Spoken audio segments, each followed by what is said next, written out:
Recording. We are Okay, now. everybody, we are back. For those of you who missed us because you didn't see us, we were recording for a solid, 10 minutes before we realized we weren't recording. So I want to give us our intro one more time. Welcome to Microsoft Unboxed POD. This is episode 57. I'm your host today, Kareem and David. I'm joined by David Allen, and as I had mentioned in our introduction that nobody saw, we're getting closer to being senior citizens. So, like you said, we're not going anywhere. We're going to hang around for quite some time, but we are getting on up there in age. Aging with Grace, my friend. Aging with Grace. We got a lot to talk about. We're gonna quickly try and get you through it so we can get you out to your weekend and you can enjoy that however you plan to this weekend. We're going to be talking about the Samsung Galaxy S25 Edge, which got an unveiling date, and Samsung's confusing lineup going forward. We're going to be talking about the first look at an Xbox branded handheld, as well as some paired software tweaks to the Xbox app to hopefully make it a much more enjoyable experiences. Both David and myself have been playing around with some handhelds, and we have our own opinions. We'll chime in with those, where we'd like to see that go forward. If you've been following this podcast, you know kind of what those opinions already are. We'll also be talking about the Microsoft Surface lineup. We got two new additions to the family, and with that being said, they are looking to consolidate and kind of trim up the lineup and the pricing structure. What configuration start at what amount and which pricing. Thanks to these new, presumably entry-level devices. We'll also be talking about OpenAI's relationship with Microsoft and how the company came out this week. Just to reiterate, hey, 5 years from now or so, Microsoft's going to be earning a lot less from us, says OpenAI executives. We'll be talking about Gears of War Reloaded coming to Xbox Cloud Gaming this summer, and maybe any of our fond memories from playing the first rounds of Gears of War in any of those games. And then we'll be wrapping up with LinkedIn and Google facing a lawsuit over improper access to health data, specifically, I believe, in the state of California. This is, again, Microsoft and Google being paired up, but not in a way that benefits anybody. With that being said, I'm going to let my partner jump in with our first story. I'm going to jump on in with the Samsung S25 Edge event. I understand. It sounds like you have a story to share. When the parent wasn't ideal. Please go ahead. I'm ready to hear your party's first story. I don't even know what is talking on my... All right, anyway, go ahead. Okay, let's try this again. As I said, I'm going to jump in there with the S25 Edge event for this week or next week. It is May 12th at 8 p.m. Remember, these are done overseas. For them, that is May 13th at 9 a.m. in KST time. So if you want to see this event, maybe this event is your Monday night relaxation event. You can pick up your tablet, pick up your phone, give it a peek, learn about the Samsung S25 Edge, which is said to be a very thin phone. Hence the name Edge.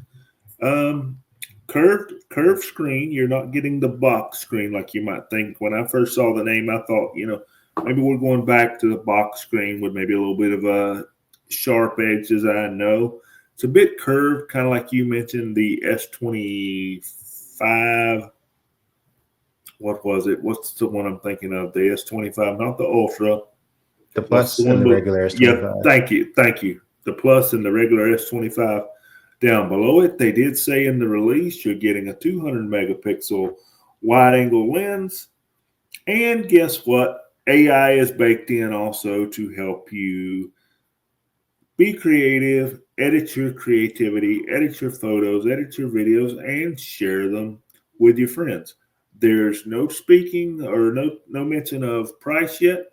I would expect with these tariffs going on, might be a little bit expensive, but we have seen where Apple is working on a supposed iPhone Air, and I saw something rumored that the price tag for that could be $17.99. So if Samsung goes that high with this Edge phone, they're right up there with the Galaxy Fold. So we'll have to wait and see. My friend, we mentioned as we weren't recording there that maybe hardware-wise we've reached the end of, for now, of what we can do with phones. So we're just kind of thinning things out, kind of optimizing things. What are your thoughts on the S25 Edge coming at us next week? I mean, I'm always interested in new tech, but that is a personal Yep. failing of myself. I'm always looking for the shiny new thing. I think for Mm-hmm. most other people, they've gotten to a point where a phone has become a utility, Mm-hmm. and now you've optimized that utility. So naturally, with you, everyone always putting cases on their phone, things like that, making it a slim phone is just another way to distinguish hardware-wise between what's a new phone and what's an old phone, especially for these design languages that are becoming ubiquitous across both Android and Apple or iOS, specifically when it comes to the Galaxy phones. If for those of you who can't see our pod right now, imagine looking at an iPhone, and that's basically what you're seeing here at this Galaxy. It's rounded in the same sort of way. They've reduced the camera visual on the back. It is no longer the uh, 3 lenses plus lights and lidar or whatever that sensor is on the back of that thing. It's now just down to 2. And I believe if we got renderings of the iPhone Air, it also, I think, has just the one, right? The one camera thing on the back, if I'm not I think mistaken. so. So we're getting this very minimalistic look for both the phones. But at the end of the day, it's just another way to say, hey, you have the newest device versus the older device that looks just like the last 3 devices. It's just a way to sell the phone and make it palatable for in-store buyers who walk in and say, give me the latest thing. I don't know if the cells are going to do very well with this, aside from it looking thinner or being thinner and newer. We'll have to wait and see how the battery life test on this thing. If it's the same as the other phones, I don't see what the big, huge benefit is, especially for someone who isn't getting the Ultra or the Pro Maxes of the world. The Plus, which is I've reviewed, is already a thin phone. Without the case, without putting a case on it, it is a very light phone. What I would like to see them do, and this is something I noticed with the Galaxy, I mean not the Galaxy, but the Pixel 9a, it has kind of a hard plastic back. Go to that so people don't have to worry about cases. Stop with the glass already. I know it's conductive for Wi-Fi and things like that, but if there's a way we can go back to plastic, I think people appreciate it. I know when we hear these reviewers talking, I would. I don't care how that feels. I want something that when I drop it, I'm not gonna, I don't see my life flash before my eyes that I just wasted $1,800 because this thing's not cracked or whatever. I want to be able to be like, all right, it dropped, pick it back up, dust it off, and let's go about my day. So if we're going with thinner, maybe we go with plastic as well to help with that thinness and to help with durability. We had mentioned this, I think, right before we found out we were having a glitch. And I'm going to put this out there to our readers. Do our readers want the S25 Edge? And I bring that up for a reason. I have very large hands, and I have a hard time. Small phones have never been a thing for me. I either feel like I've got too much hand around the phone, or I feel like, it's not substance. There's not enough substance in my hand to know that, okay, I've got a firm grip on this thing while I'm typing on it, and it's not going to squirt, out of my hand and hit the floor. But I think you bring up a good point with let's go to some rubber back metal. Let's go with a phone with a built-in case, and then make the case your color choice. Because how many people know what color phone they have? Or how many people know what color phone their friends have? I don't. And I think, as you mentioned, they've become utility. Our interest right now is software. What more can these devices do? But you do bring up a good point of how we could change the design. We could try a different material. We could try a built-in case. Maybe they team up with somebody like OtterBox or somebody like that can design a phone that's all, when you buy it, it's in the case, and you choose the color of your case. Then you could show some personality that way. I think people would buy more into that. Hopefully, we'll see what happens on the 12th and how this phone differentiates between the S lineup we got in January and presumably the fold and flip lineup we'll get in August. So they were wedging in this one random phone. And also, save your money. Don't run out and get this thing. Wait until August and see if maybe these new foldables are right up your alley, especially if they're going to be roughly around the same price. See if you get more for your buck, because I feel like we're going to be saying that a lot going forward these days. Get the most for your dollar.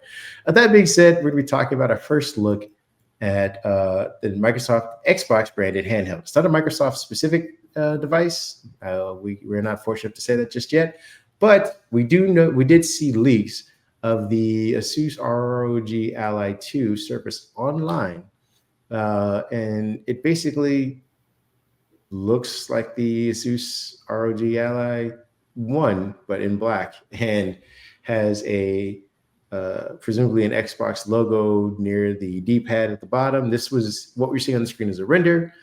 We do have some shots on our website if you guys want to go check that out. It's not very definitive on what you're seeing as far as difference-wise, but there are differences in the specs. So let me pull that up real quick. We are going to be seeing, at least from the Xbox branded version of it, you are going to be getting the, hold on, make sure I get it right.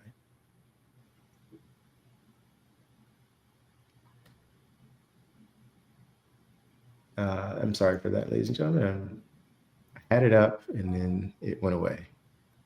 But that's the joy of technology. Right? You gotta love the internet, right? Nothing stays, yet it's always there. Okay, here we go. For our Xbox branded model, we're getting the AMD Ryzen Z2 Extreme with 8 cores, 36 watts. We get a top-out memory of 64 gigabytes of LPDDR5X memory with a 7-inch display that runs at 120 hertz. It's an LCD screen, not OLED, so hopefully you'll save some battery that way. You get 2 ports, 2 USB-Cs, an HDMI, a full, or I guess an mini HDMI or an HDMI jack, and the 3.5 millimeter audio jack.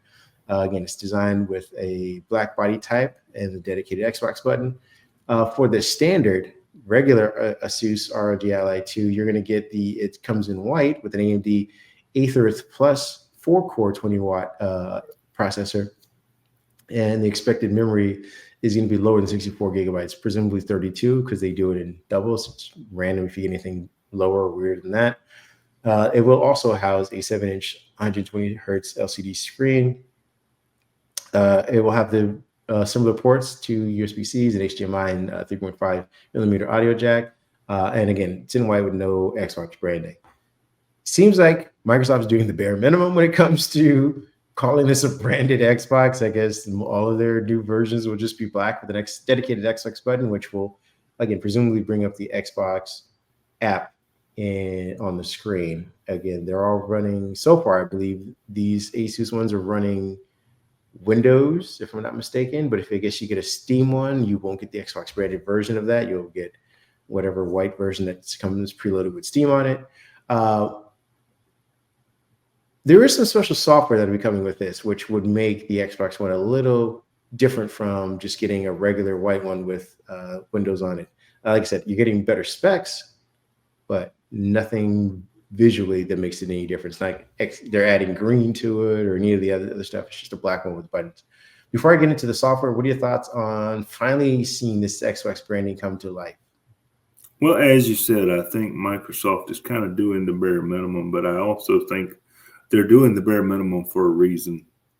I think they're doing the bare minimum to get a feel for what people go for when they, see that Xbox branded handheld. I mean, I smiled when I saw the Xbox button up there, and we can only speculate what that button can actually do. Does it just launch the Xbox app? Does it, do something special? Will Microsoft put a launcher on there?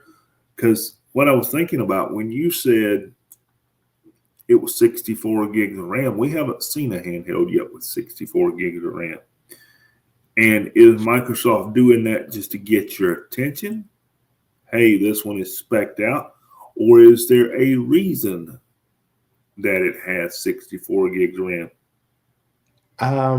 You look like you were getting ready to say something. Jump right in. I was saying this is a branding opportunity for the companies. This is a way for them to raise the price without getting blamed for anything. So you don't think there's a possibility? Now I'm reaching. I admit with this statement I'm going to reach a little bit. You don't think there's a possibility that Xbox branded button there that we all know and love would take us to something that is not Windows? You see where I'm going with that?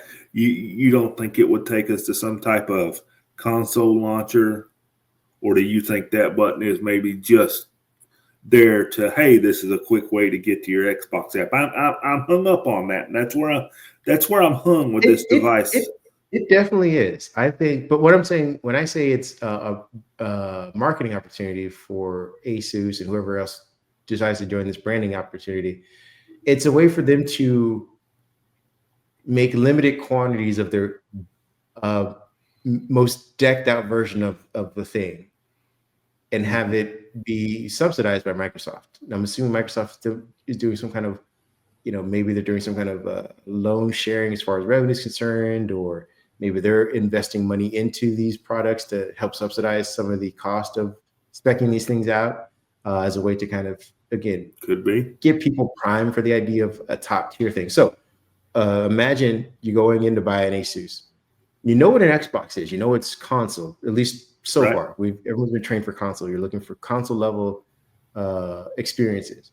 And there's the Asus, which is, at 4 cores, probably 32 gigabytes of memory or whatnot. Your standard basic handheld experience. And then they say, hey, here's an Xbox version of the same thing. Asus makes it. They added all the specs in it, but this thing has twice as much memory, has a dedicated button, looks different.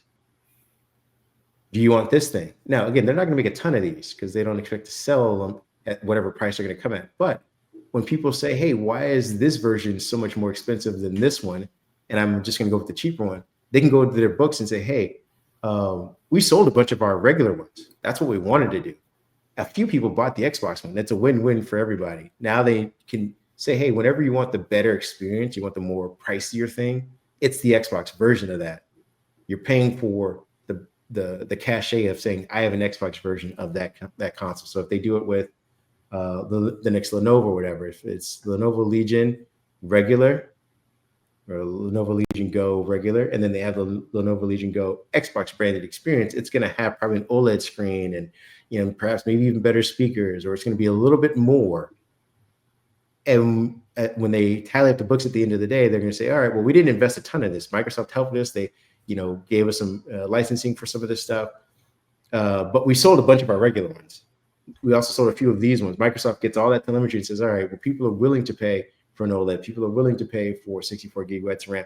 So when we make our console, that's what we're going to offer. I think you bring up something there that kind of wraps everything together. I am concerned about the number of green dollar bills that it's going to take to put this in your possession, because we have seen they've got to be included for right now. We have seen the tariffs push the price of the existing handheld market up a little bit. I've seen a $75 increase on one and a $100 increase on the other one. I believe that one was the MSI.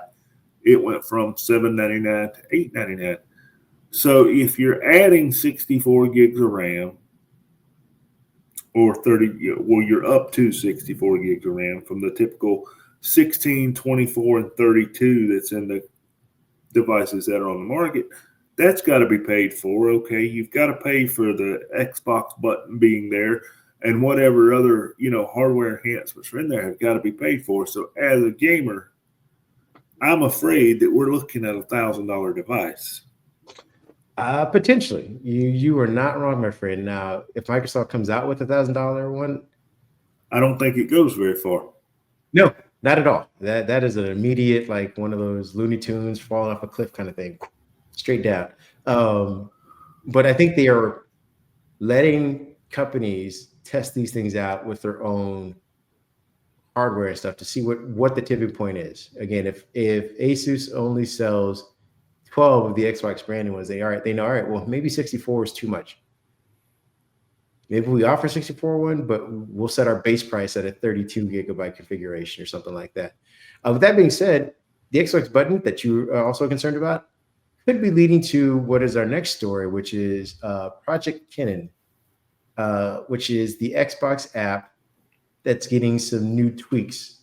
So we know that if you get the Asus as is, you get any PC or Windows-based versions of these things, what ends up happening is you start the device and it launches in either the company's branded gaming experience UI. So with Lenovo, they have or I forget what it's called. What is the gaming UI that you Legion? Whatever that Legion experience is when you first launch it, you get that. I believe it is Legion experience. Yeah. And then I don't know what you get for Asus or any of the other companies. They may just start off with Windows, but normally, more often than not, you're introduced to Windows right off the bat. And then you have to do a manual process of connecting and downloading your other gaming apps that you can kind of interconnect and play with after that. But the first thing you're getting is either the company branded launcher or Windows. It's rare that you start off with just the Xbox app, but I think they're, to your point, mapping that button to the Xbox apps, which will now offer, again, with Project Kennan, be bringing some more features to the handheld. I believe this time around they're testing adding the Wi-Fi indicators, battery status, and clock in compact mode. And these seem like little things that you might be saying, hey, that's not the big things that I want, but it is showing that they are trying to bring some more accessibility features to the Xbox app so that you don't have to jump out of the Xbox app to get into something else. So if you're playing a game through the Xbox app and you need to know the time, or you need to know how much battery you had left, you typically had to swipe up from the bottom of the screen, which would then give you the taskbar. Now you're, bordering on, entering a notification nightmare because you might have swiped up and hit one of the icons, and now you're in your Edge browser, like, oh crap, that's not where I want to be. Or maybe you're playing music through Spotify or something else. Now you've jumped, and now you're taken out of your game experience almost immediately and dropped into something else, and you're trying to find your way back. With this now being, we're going to start reporting these small, niceties in there. You can just look at the top of the screen and be like, all right, I'm at, 40%. I got to finish this next level and then find a charger somewhere. Or it's 9:00 and my flight's supposed to leave in about 20 minutes. I better, make my way over to the gate or whatever. Who knows? These are just small things.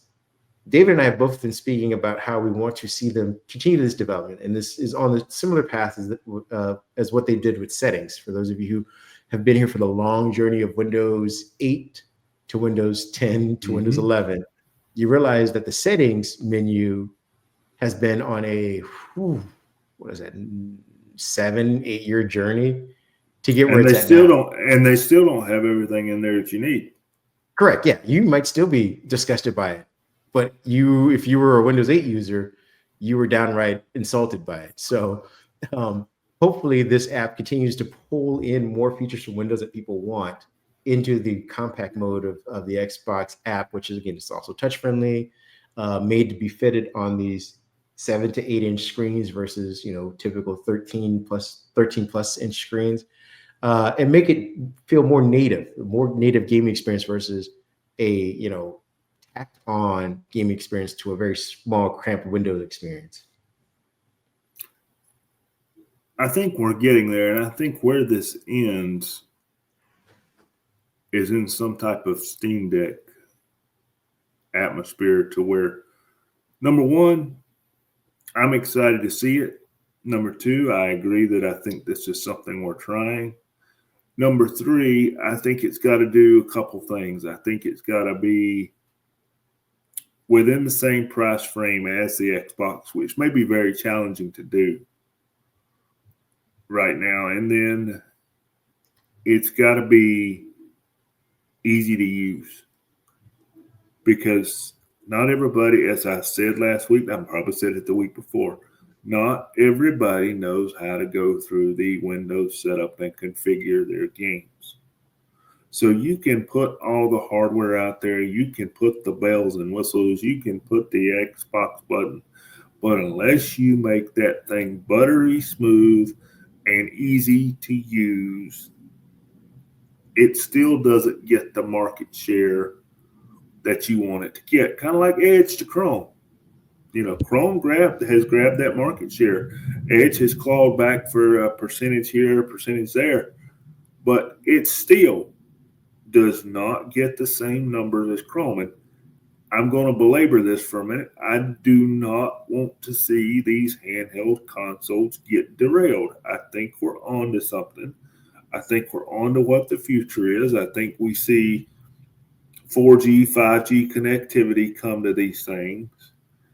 It wouldn't surprise me if, and you can do that now with the handhelds that are out now. You can plug in a dock. You've got a fully functional computer there. I could see this whole package migrating that way, where you have Windows during the day, you push that Xbox button at night, and you've got some type of all-in-one Xbox experience. You buy one device, you buy your 365 account, you're done. Sell it in the Microsoft Store. Go to one place. You're done. Hopefully that's the idea. Again, we're big fans of it, so we'll see what's going to happen and how Project Kennan works. If it's ready in time for Computex, I believe, which is, what is that, a couple weeks? Couple weeks, yeah. Yeah, where we believe we'll see the, hands-on of this Xbox branded ROG. At least I think that's going to be maybe the first ones out of the gate. And then obviously we'll see probably a deluge of other ones to follow. Speaking of new hardware, we got some from Microsoft. Microsoft unveiled its Surface Pro 13 and Surface Pro 12, because it's 12 inches and I guess 12 in line, and the Surface Laptop 13, because that is 13 inches. It skipped from 7 to 13. And I don't know if that's specifically the name for it. That's at least what they referred to it several times during the year.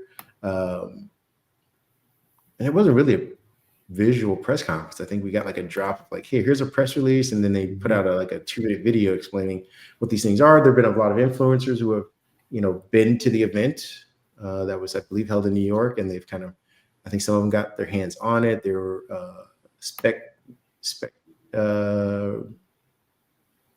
guys who have gotten their copies to kind of test these things out and put it through its paces. It hasn't had wide availability or visibility when it comes to this device in particular. I don't know if Microsoft wants to champion it so far, but the thing looks pretty cool. I'm gonna let you jump in real quick. What are your thoughts on the visuals of these two before we get into the specs of them? I think they look good. I think they're good looking devices. I'm going to have to say it does have that. The Surface does have that iPad vibe. I'm going to have, the 12-inch tablet certainly does have that iPad vibe. I like seeing we're seeing the purplish. For those that aren't watching, we're seeing a purplish keyboard and mouse. I'm having a hard time today. A purple keyboard and mouse. Looks like we got a purple kickstand on the back. I like the look. I'm concerned about a few other things. We'll get into that in a minute, but I like the look. They've made it look consumerish. I think people will pick these up. The colors in the stores and the colors online are certainly going to attract your attention. Yeah, I'm enjoying them as well, particularly the Surface Pro 12, because the Surface laptop looks like a Surface laptop for the most part. It's just a slightly smaller. I believe the baseline Surface laptop comes in at around 13.5 inches. This one's just 13. I don't know why it only went to 13. If you're going to do a whole size thing, you figured they might go down to 12 or they might go up to 14, but they shaved off half an inch or whatever. They're using different materials. So I'm not saying they're less premium, but they aren't offering, I believe, any of the OLED options. You're doing LCD, which, they've done that for years. They've kept the bezels roughly the same. But again, the most visually different is, in fact, the Surface Pro 12, because it also is removing the fan. For those of you who have Surface Pro over the last, I don't know, 6 versions, there's been that cutout in the back that allows for fan that cools passively around the entire top ridge of the device. that is being taken out because they're not using the more powerful processor in the 12. They're using the plus version of the latest Snapdragon processor. I do believe they are using the latest version, the renewed version of the Elite processor in the laptop, which will have a fan, which is why it's roughly the same thing. But this new version, to David's point, does look very much like an iPad. It's rounded off, still sort of thicker than an iPad. Still does look like a Surface, predominantly because of the kickstand. And they're using purple and light purple. There's a new keyboard that can't be paired with the older ones that are the 12.3, 12.5 inch one because it is roughly smaller in dimension. So you're going to need to buy a new keyboard if you get this new one. It also includes a magnet on the back, so you don't have to necessarily house it in the magnetic keypad thing inside the keyboard. You can kind of just slap it on the back, and apparently people who have played around with it have shown that it does do a pretty good job of keeping it there. It still uses the Symphony 2, I believe, design. It seems to be like for these things. So they haven't updated the pin at all. It doesn't seem like they've updated the hinge roughly. And they've also taken away the ability to expand storage. Like you can no longer expand the storage in the Surface Pro 12. It's also Thunderbolt. It's also USB-C and not Thunderbolt too. I noticed huge difference. You're right. Yeah. And also the proprietary Surface port is gone on both these devices. So for those of you who used to complain about that, you no longer have anything to complain about. Any of those who used to champion that, get used to just a USB-C lifestyle going forward. And I think that might be indicative of most of the Surface devices going forward. It's just, I guess it's not cost efficient to keep putting the port in there, especially I guess when people aren't necessarily using it because people use different chargers. They never had a fast charging with that port. It charged a little bit faster, but not significantly. People can buy faster chargers, online. Who knows? Maybe this might be the start of them not even including a charger in the box, which I'm not sure if they do with these. They may just say, hey, here's the device. You have a USB-C, charging cord and brick somewhere at the house. Just charge with that. Yeah. As long as it's 65 watt, you're fine. But yeah, I'm looking forward to, getting my hands on this thing. Again, both of these are Snapdragon. They aren't offering any other models just yet. They are the successors, in every shape and form of the Surface Go lineup. So the Surface Go, which was the Surface Pro, but smaller, and the Surface Go laptop. I believe these will just overtake that market. They do start, I believe, at $799, if I'm not mistaken, and this is without the keyboard for them.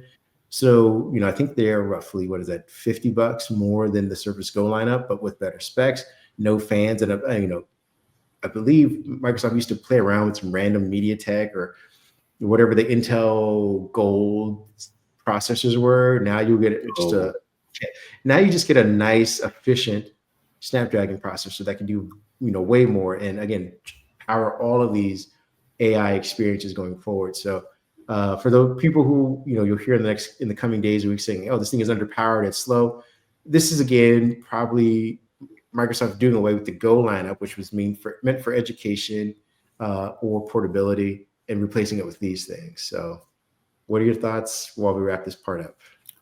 Well, I will say you're right about one thing, because I've got a Lenovo Snapdragon Plus laptop over here that we're doing a review on. It's slow. I don't want to beat it up too bad, but I don't want to set unreasonable expectations either. It's slow, but in Microsoft's favor, I think the right chip is in the right device, because I don't see this as a sit down, take it to work productivity tool.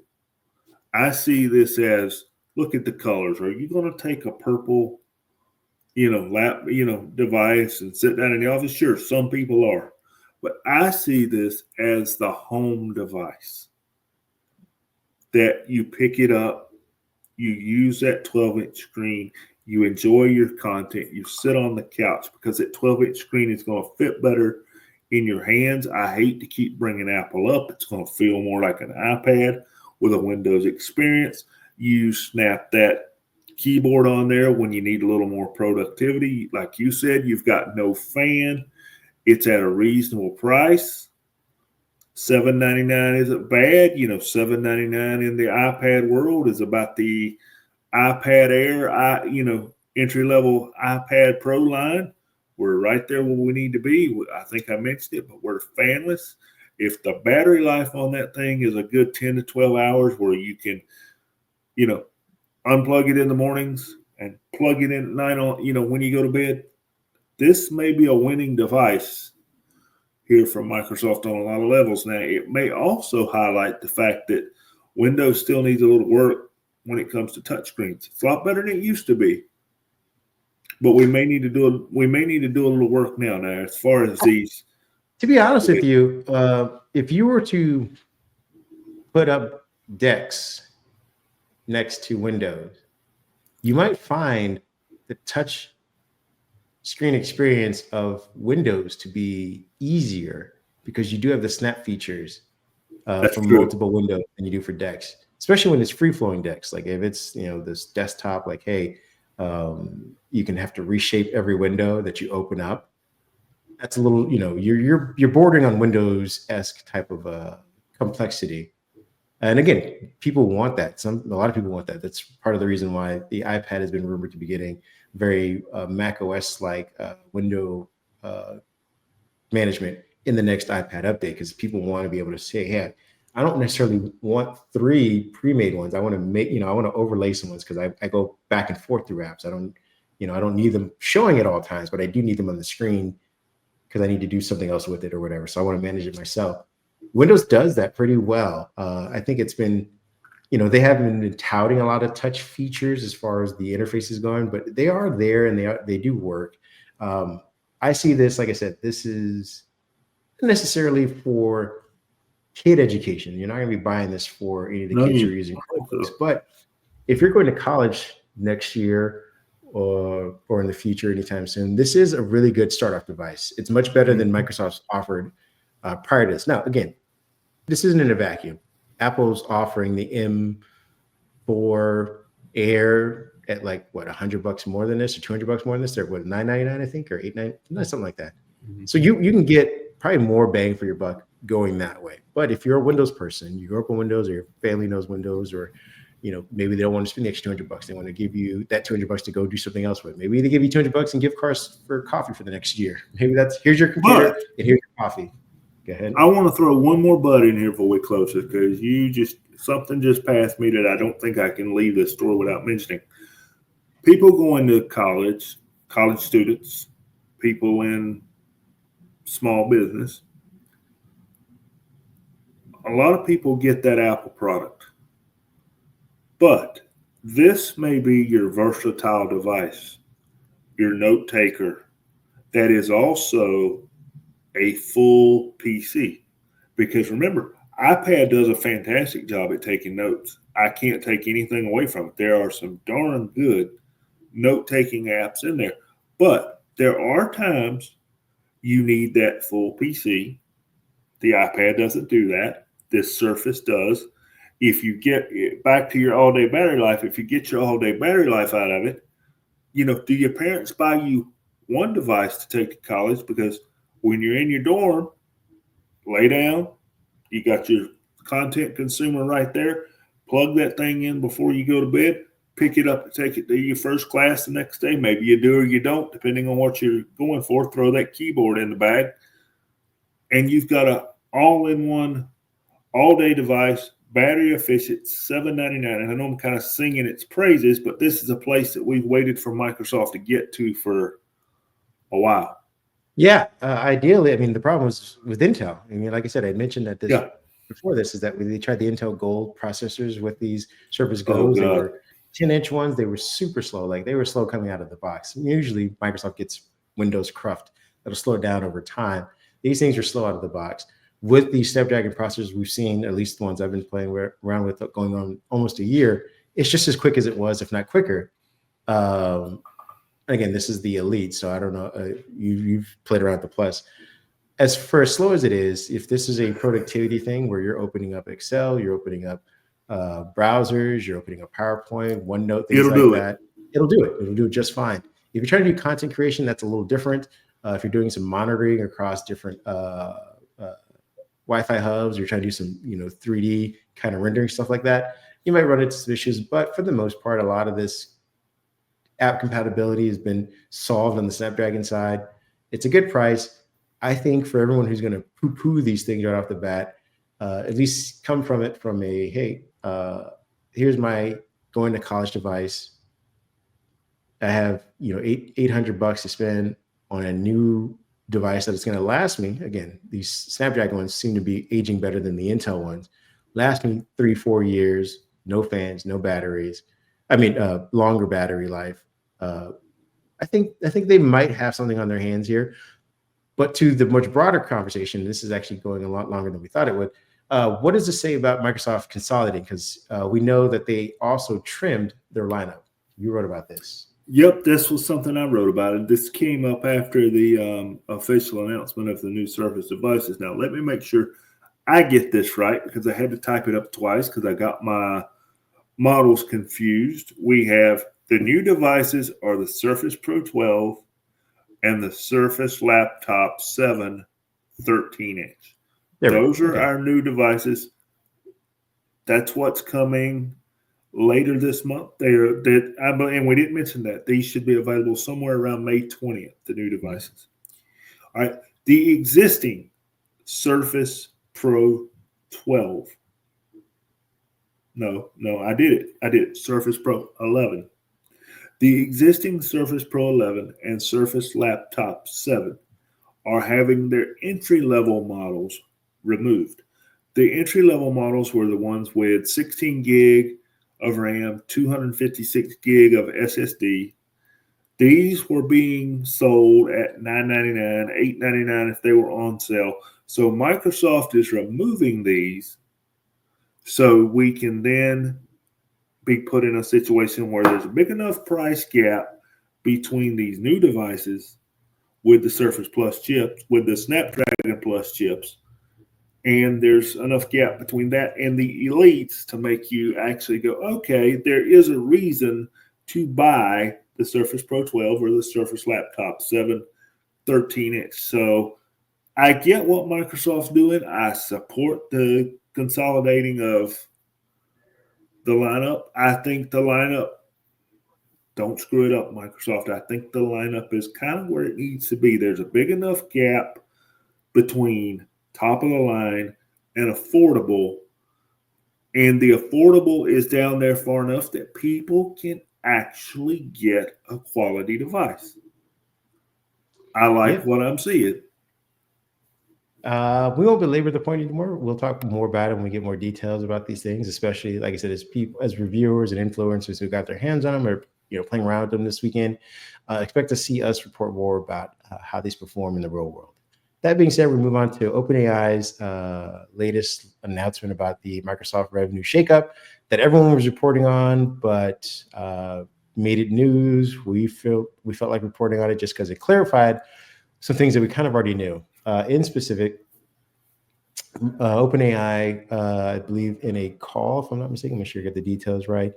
OpenAI was circulating communications internally about plans to reduce the percentage of revenue it shares with Microsoft over the next several years, according to a report from the information. OpenAI currently shares about 20% of its revenue with Microsoft, but that figure is expected to drop to about 10% by 2030, so in the next 5 years or so.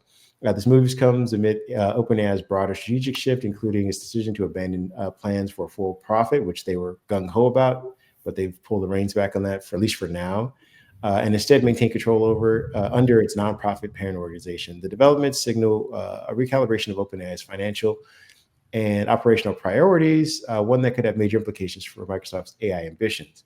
Now, everyone was, starting off the headline that, hey, OpenAI wants to, reduce Microsoft's revenue share, and that was the big takeaway.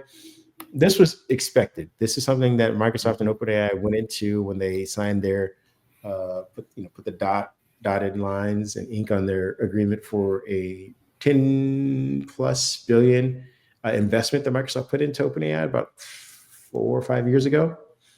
That they would reduce the revenue share as OpenAI paid back the investment. I think they're just explaining now that they're becoming nonprofit. Perhaps here's the time frame at which they plan to do this. I think if they were going to go for profit, the time frame might have been shorter.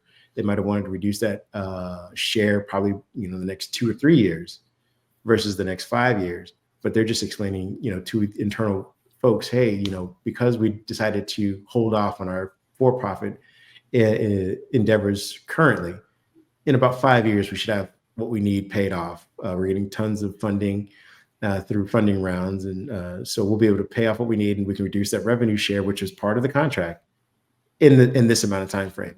Again, Microsoft, I don't believe, is up in arms about this. This isn't something for them to worry about. This is kind of, again, planned over the 10-year plan, multi-year plan that they had already done 5 or 6 years ago. What are your thoughts about the people kind of reporting on it now, OpenAI doing this in light of one, pausing for-profit efforts that they were trying to do, and then two, the fact that they have tons of users, more users than Microsoft currently, and this may also be another reason why the time frame has been shifted a little bit, because they are starting to see that they are making money from this. Maybe not a ton that they want to, but they are starting to make a significant portion of money from their AI efforts. Well, I think this is part of the AI maturity process. When all this started, everybody was looking to partner. Microsoft and OpenAI have partnered up, and it's actually a partnership that seems to be actually living out the contract. And they're telling you up front, this is what we're going to do. Everything's good. But I do question, do we live out at the speed that things are going with AI? I mean, it was last week. I think every story we had but one or two was something to do with AI in some way, shape, form, or fashion. So do we see the next 5 years of this contract? People are going to get their money. They're going to finish out. I have no doubt that they'll finish it out. But if they finish it out in front of us, do we get to a point that OpenAI and Microsoft, okay, yeah, we're still going to handle what the pink slips and all that good stuff, but everybody's going to diverge, I think, before we get to the end of this contract. And the AI landscape that we're looking at now will not be nowhere near the AI landscape that we're looking at, even a year from now, much less 5 years from now. And go ahead. No, I think you're absolutely right. I do see this playing out. The question is, what happens once it's played out? After they've said, all right, you've made your money. Because again, the deal still says that they get 10% after 5 years. So it isn't like they go from 20% to nothing. There's still plans for them to share revenue, just at a much less amount. And does Microsoft take those quote unquote savings, reinvest it into its small language models or any other types up there? Because I think were they onboarding XAI currently? Do they start investing more in that? Do they take the models from DeepSeek and put it in a GitHub and hope someone creates something even better that they can then pull from that? The idea is that Microsoft has been riding the bull, which is ChatGPT, for quite, to its level of user engagement and success that is measured by Microsoft internally and not us. But even internally, they're saying that they've hit a plateau. How do they push themselves over that? That's a question for a different day. But what happens when OpenAI becomes the behemoth that no longer needs Microsoft, and Microsoft is still Microsoft, and Google, whatever they become of that later, is doing their thing, and who knows what Apple and get out of here. I need more information to understand what you are referring to. Not you. And then Apple Intelligence does its thing. I fear that Microsoft is, maybe they're working as frantically as they can to supplement whatever OpenAI moves away from. But I am interested to see what happens in 2030 when they're still getting 10% revenue share, but ChatGPT has become this big thing that has outshined Microsoft. And people are asking Microsoft to replace the Copilot button with a ChatGPT or OpenAI button. Like, what happens then? Does this feel like a Chrome Edge war to you?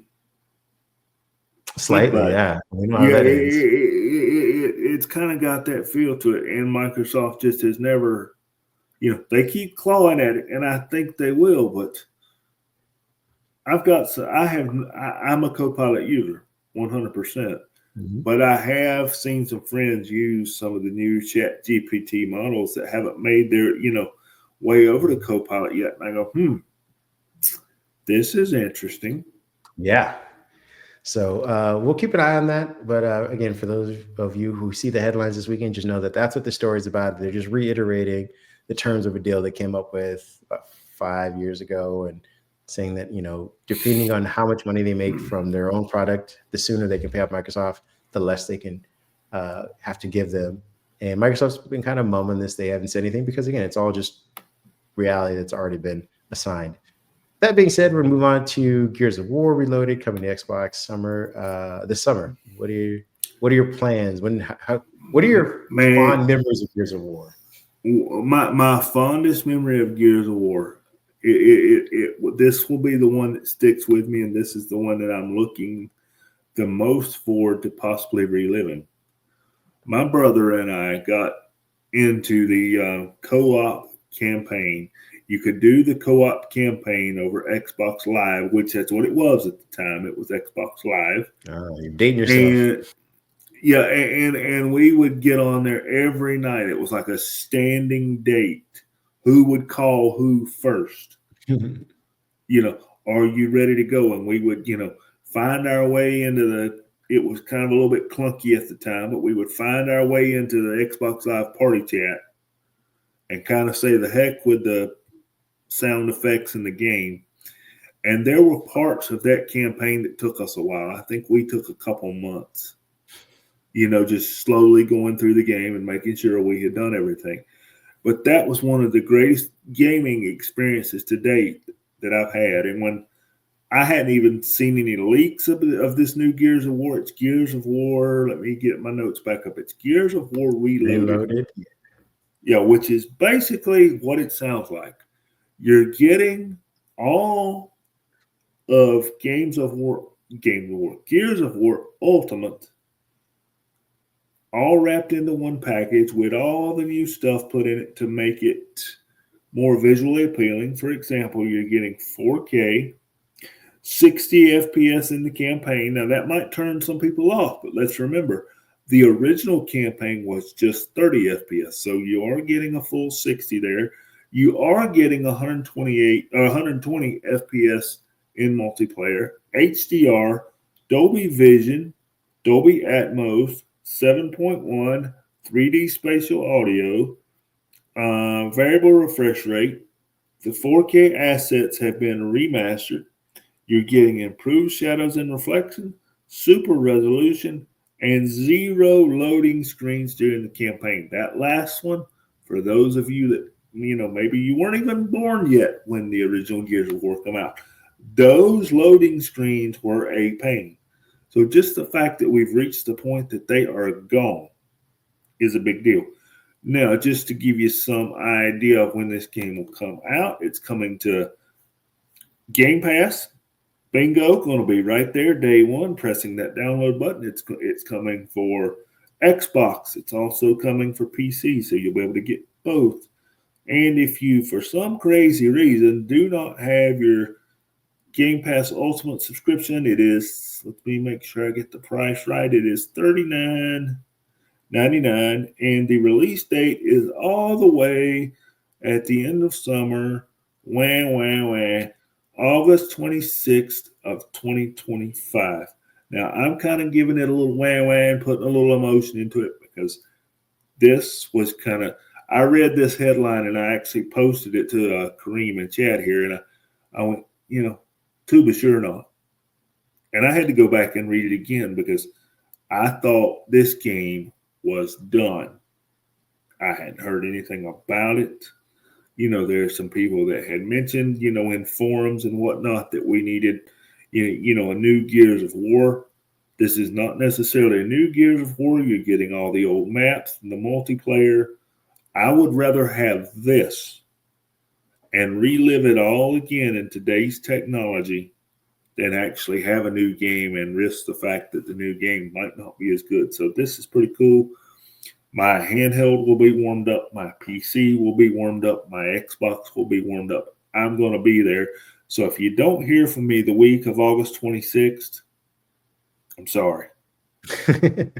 Yeah, for those of you who are getting your new Surface Pro 12s and your Surface Pro 7, 13-inch or whatnot, and are fortunate enough to have pretty good bandwidth, you can also grab yourself a controller and play during in between classes. If you got 2-3 hour break between classes, set up your device somewhere in the shade and connect your controller, and you're off to the races with this new game. So that's also a benefit of these type of devices and the accessibility that Game Pass offers. Last story we got is LinkedIn and Google facing a lawsuit over improper access to health data. I believe this is more of a legal story for us. Is that there's a class action lawsuit that was filed. Let me see, make sure I get it right. LinkedIn and Google are now facing a proposed class action lawsuit over allegations that they improperly received confidential health data from California state-run. Yes, you are right. Get out of There here. have been several legal stories and class action lawsuits filed What is going on concerning here? access to health data, particularly involving tech companies like Google and social media platforms. One recent case. His AI bot is taking over, folks. Yeah, this is the downfalls of AI. Yeah, they received confidential health data from California state-run health insurance exchange, Covered California. For those of you in California, just be aware that this is potentially going on. The lawsuit was filed in the Northern District of California, which stems from an investigation by Cal Matters, and the markup, which uncovered how web trackers uncovered California's website were transmitting sensitive user information to LinkedIn and Google without consent. According to the investigation, Covered California's website contained tracking tools, including LinkedIn's Insight tag, which collected data on visitors as they filled out forms. The data included highly sensitive health information, such as whether users were pregnant, blind, transgender, or had experienced domestic abuse. The trackers also monitored searches for medical providers and prescription drug usage, all apparently from the website. The government entity that operates Cover California has since removed the trackers, claiming that they were part of an advertising campaign that began in February 2024. However, the lawsuit alleges that LinkedIn and Google knowingly intercepted that data without user consent, violating California's Invasion of Privacy Act and the Federal Electronics Communications Privacy Act. The lawsuit was filed by an anonymous California woman who claimed she entered personal health information on Cover California's website in June 2024, only to have that data transmitted to LinkedIn and Google. The suit seeks to represent all users who use data, whose data was improperly shared, potentially leading to a massive legal consequence for both companies. The law firm handling the case is Burser and Fisher, specializing in class action lawsuits, and previously secured a $100 million settlement from Google over privacy violations in 2022. So they have a knack for extracting money from Google's wallet. The reason why we bring this up is because Microsoft is the arbiter of LinkedIn, and what this might mean for Microsoft going forward. Because again, nothing's going to happen to LinkedIn that doesn't affect Microsoft in the immediate future for them. So if LinkedIn does lose this lawsuit, that's money coming out of Microsoft's pocket, so to speak. While Google's no stranger to privacy lawsuits, LinkedIn's involvement raises bigger questions about Microsoft and what they're going to have to do, probably to avoid any other conflicts of interest by changing the privacy rules across all of their websites and any site that has any type of tracking that's being used by Google. It's just interesting to see that both Google and Microsoft,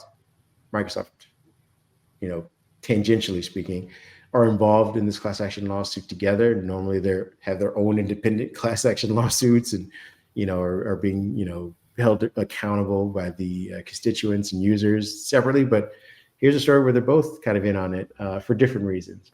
What are your thoughts about them getting caught with this? It's sad. And I know I kind of hit a somber tone there, but it seems like every day you're hearing of some company or somebody accessing something without permission. Folks, data is not to be played with. It's not always for free, especially people's health data. I feel like neither company should have gotten themselves even remotely in this position. No, I agree. And again, all for the sake of advertising. This is, seems to be the bane of our existence. Advertising at all costs. for them, Google to say, hey, put this tracker on so we can help optimize your ads across different platforms. And the same thing, LinkedIn sells its own ads as well. I don't know how the data was transferred back and forth between the two companies, but just so they can sell you ads if you're looking for prescriptions or you're looking for clinics around your area, things like that.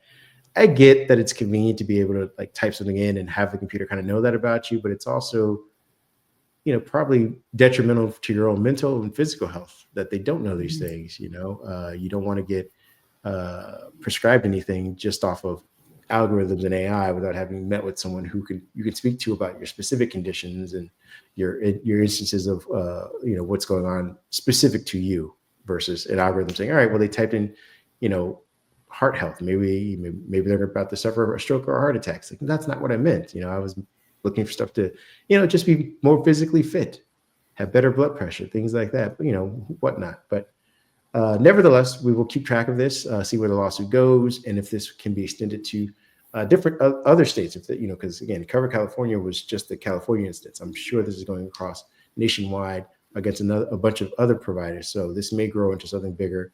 Who knows? That being said, let's go into something a little brighter, which are our plans for the weekends. And if you're not planning on suing Cover California or Google or LinkedIn, what are your plans for the weekend?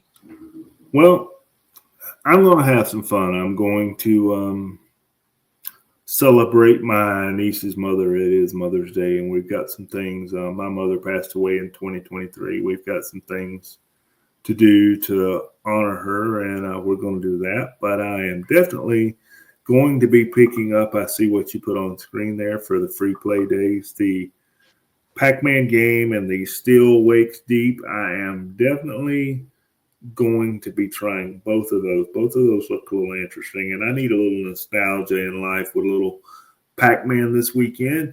My handheld will probably be burning up numerous titles on Xbox Cloud. Microsoft Flight Simulator has really caught my attention on the handheld. What's the other one? Starfield has caught my attention on the handheld.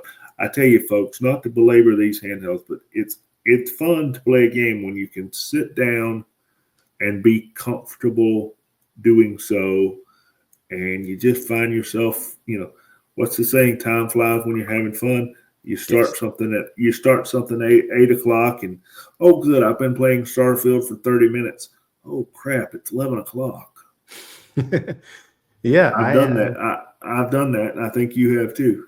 Oh, definitely. The only thing that catches my attention again with these handhelds, they don't have the greatest of battery life compared to a console that's plugged into your wall. I could lose myself for those in the day. Now I have different priorities.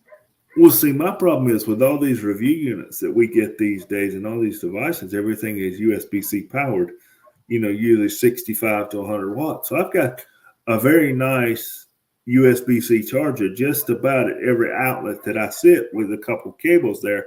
So I just reach behind the couch or, over the table, grab or unplug something to plug the handheld in. Yeah, I'm not saying I'm not convenient enough to find those. It's just that you do have to keep track of that as you're playing on these things. So that's true. What becomes a 2-hour session, limited by, hey, I need to plug this back in. Maybe that's when I take my break. Versus something that's plugged in the wall, you never have to worry about the battery. So what becomes a 2-hour session is now a 4-hour session because you never had to worry about, will I run out of battery? Do I even need to take a break to look at the battery amount to know that I need to charge in it? So I just keep playing. Again, that was when I was younger. Now I play for like 30, 40 minutes. I'm like, how long is this cutscene? I don't have that much time. Let's skip. Let me get to the actual gameplay. And then, you played about 40 minutes. You're like, all right, that's good enough for today. With that being said, I don't even know if I have time to play this weekend. I have a recital. My girls, they're doing their final dance recital. And then my in-laws are in town for the recital for Mother's Day. And obviously my wife and the girls will be celebrating that. When I'm not doing that, I will probably be watching TV. I supplement my gameplay with comics and movies and TV. I went and saw the most recent Thunderbolt movie. I suggest you guys go do that. It is a very good movie. It's a fun time.